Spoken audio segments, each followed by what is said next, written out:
नमस्कार। अक्सर ये देखने को मिलता है कि बढ़ती उम्र के साथ मांसपेशियों में थकावट, दर्द ये सब देखने को मिलता है। तो इस आज हम जानेंगे इसके बारे में ही कि सार्कोपिनिया क्या होता है और इस ये किस एज ग्रुप के लोग इससे प्रभावित होते हैं।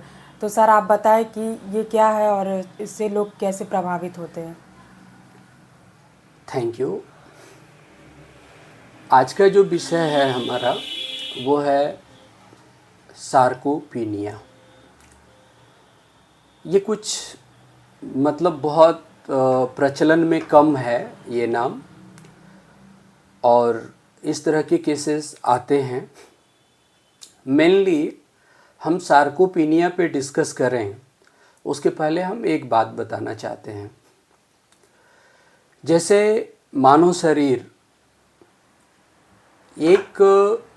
ये पूरा एक चेन है जिसमें गर्भावस्था होता है, जन्म होता है, किशोरवय अवस्था होता है, प्रौढ़ावस्था होता है, युवावस्था होता है, वृद्धावस्था होता है, और अल्टीमेटली फिर शरीर वृद्ध होकर जो एक कहते हैं ना, मिट्टी की शरीर मिट्टी में मिल जाती है।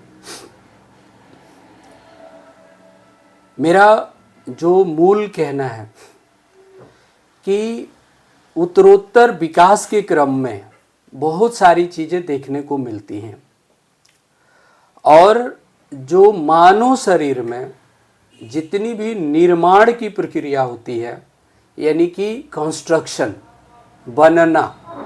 बनाने की प्रक्रिया, वो लगभग 40 साल की उम्र तक ही होती है। और यही वजह है कि कहा जाता है कि 40 साल के बाद लोगों को योगाभ्यासी होना चाहिए, 40 साल के बाद लोगों को ब्रह्मचर्य जीवन जीना चाहिए।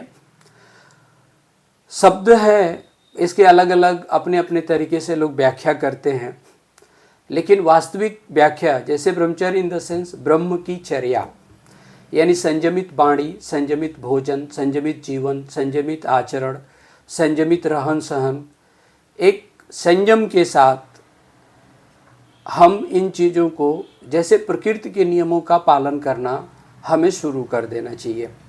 अक्सर देखने को मिलता है कि जब स्वयं शरीर सक्षम होती है और निर्माण अपने आप में प्रबल रूप में चल रहा होता है, तो उस समय हम जिम भी ज्वाइन करते हैं, हम खूब एक्सरसाइज भी करते हैं, बढ़िया बढ़िया भोजन भी करते हैं, और खूब सारा चीज़ प्रोटीन है। तो आजकल तो एक वेलनेस इंडस्ट्री चल रही है, जो कोई ओमेगा 3 बेच रहा है, तो कोई एंटीऑक्सीडेंट बेच रहा है, तो कोई मल्टीविटामिन बेच रहा है, तो कोई कैल्शियम, कोई आयरन, कोई स्पाइरुलिना के नाम पे प्रोटीन और एल्गी बेच रहा है।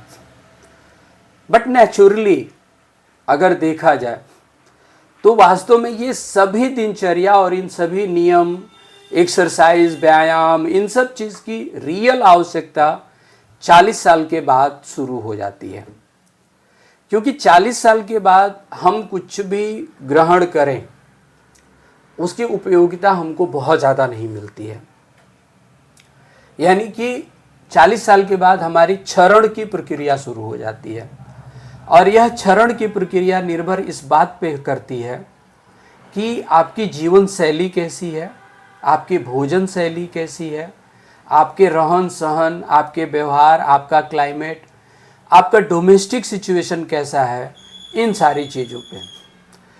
तो दरअसल होता क्या है कि जैसे जैसे उम्र ढलती है, और ख़ास करके जब 50 के ऊपर 60, 65, तो उस क्रम में देखा ये जाता है कि मांसपेशियाँ सूखने लगती हैं, स्केलेटल मसल्स, और विशेषकर ये चीज़ देखने को मिलता है कि पैरों से सूखना शुरू होता है, यानी पैर पतले होने लगते हैं। मांसपेशियों के अंदर खास करके जो ये सार्कोलैक्टिक एसिड जो होता है उसकी कमी होने लगती है, और इसकी वजह से देखते हैं कि मांस एकदम से ड्राई होने लगते हैं, और उसके साथ जो बॉडी का इम्यून सिस्टम है वह सिस्टम भी डैमेज होने लगता है। तो इस तरीके से जो सिचुएशन डेवलप होता है जिसमें मेटाबॉलिक प्रोसेस डिस्टर्ब हो जाता है और तमाम प्रकार के डाइजेस्टिव डिसऑर्डर्स आने लगते हैं, ये सारी प्रक्रियाएं, इसको हम सार्कोपीनिया कहते हैं। धन्यवाद सर। हमारा दूसरा प्रश्न है कि ये सार्कोपीनिया के लक्षण क्या क्या है, इसके हम कैसे पहचानेंगे कि ये सार्कोपीनिया हुआ है, तो आप सर इसको बताएं। देखिए, अभी मैं शुरुआत में ही बहुत सारी बातों को बता दिया। बेसिकली सार्कोपीनिया में क्या होता है, बहुत तेज़ी से वेट लॉस करने लगता है, मांसपेशियां सूखने लगती हैं, हड्डी हड्डी दिखाई देने लगती है, पूरी बॉडी कैचेक्टिक होने लगती है, नौसिया, मिचली, बहुत भयंकर मिचली आने लगती है, उल्टी होने लगती है, पाचन क्रिया गड़बड़ हो जाती है और जो कुछ भी हम भोजन ग्रहण करते हैं उसका जो मेटाबॉलिज्म है वो प्रॉपर नहीं हो पाता है और इस कारण से शरीरों में थराहट होना, पैरों में गहराहट होना, जो पाँव की फिल्लियाँ हैं उसमें क्रैम्प्स होने लगते हैं, मांसपेशियों में अकड़न आने लगती है और जो मसल्स की इलास्टिसिटी है, जो मसल्स में जो रबड़िंग कैरेक्टर है, वो समाप्त होने लगता है। सर, सार्कोपीनिया और ऑस्टियोपोरोसिस में अंतर क्या है? कैसे पहचानेंगे कि ये सार्कोपीनिया है या ये ऑस्टियोपोरोसिस दोनों? बहुत सामान्य सा अंतर है। चूँकि सार्कोपीनिया मांसपेशियों से संबंधित और स्केलेटल मसल की बीमारी है, इसमें मांसपेशियां क्षय होती हैं और मेटाबॉलिक प्रोसेस डिस्टर्ब होता है, जबकि ऑस्टियोपोरोसिस में कैल्शियम और विटामिन डी की डिफिशियंसी होती है और जिसकी वजह से प्रॉपर जो कैलस डिपोजिशन होता है हमारे बोन्स में वो नहीं होता है। उम्र बढ़ने के साथ साथ ये भी एजिंग प्रॉब्लम ही है।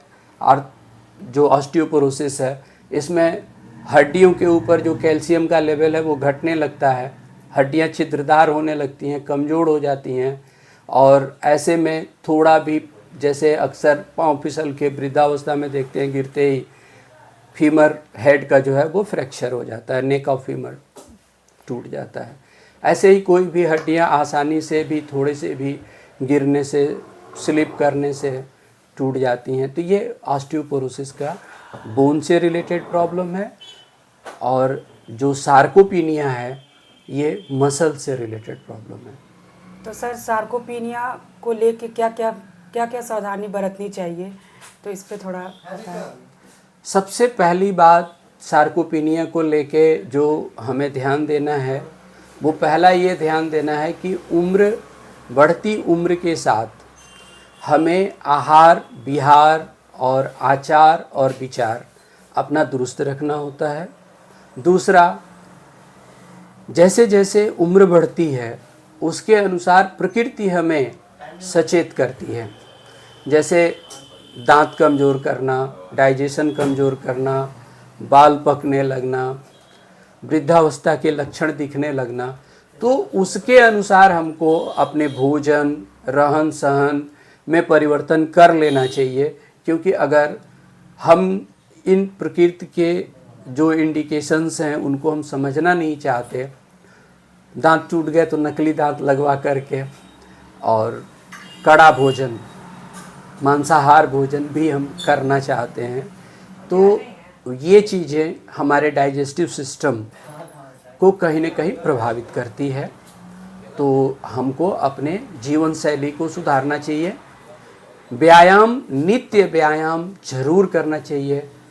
पहले भी मैं बोला हूँ, अभी भी बोल रहा हूँ कि 40 साल की उम्र लगने के बाद नियमित व्यायाम अपनी एक दिनचर्या में बना लेना चाहिए। तो सर, होम्योपैथिक में इसके लिए कोई उपचार है क्या सार्कोपीनिया के लिए, और इसके मैनेजमेंट क्या क्या कर सकते हैं हम? होम्योपैथी में एक दवा आती है जो सार्कोलैक्टिक एसिड से ही बनी हुई है, जिस दवा का नाम है सार्कोलैक्टिनम एसिडम। सार्कोलैक्टिनम एसिडम एक होम्योपैथिक बहुत ही अच्छी दवा है। अगर समय रहते इस दवा का प्रयोग कर दिया जाए, साथ में अपने दैनिक आहार विहार विचार और नियमित व्यायाम, विशेषकर पैरों का व्यायाम, वॉकिंग, चलना, क्योंकि एक बार आप जब बैठ जाते हैं तो आप बहुत ज़्यादा कुछ खोने लगते हैं। तो जैसे जैसे आप चलते रहते हैं, जितना अभ्यास करते रहते हैं, वॉकिंग इसके लिए बहुत ज़रूरी होता है। तो इन चीज़ों को व्यायाम के साथ अगर इस दवा का प्रयोग समय रहते करेंगे तो निश्चित यह जीवन को सुरक्षित रखेगी। इसके साथ और भी होम्योपैथिक दवाएं हैं जो लक्षणों के अनुसार लॉ ऑफ सिमिलिया के सिद्धांत को फॉलो करते हुए हम देते हैं।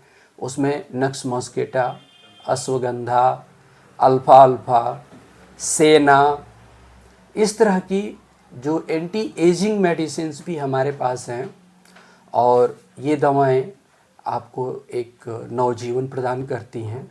और मुझे लगता है कि इन चीज़ों को ध्यान में रख के हम गंभीर से गंभीरतम बीमारी से बच सकते हैं और होम्योपैथी इसमें बहुत ही कारगर सिद्ध हो सकती है।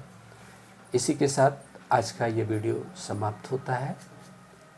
और अगर आपको वीडियो अच्छा लगे तो एक सब्सक्राइब ज़रूर करें, लाइक भी करें, हमारे लिए एक प्रोत्साहन होता है। साथ में अगर कोई ऐसा विषय जिस पे लगता है कि हमें वीडियो बनाना चाहिए, आप हमें ज़रूर सुझाएं। धन्यवाद, नमस्कार।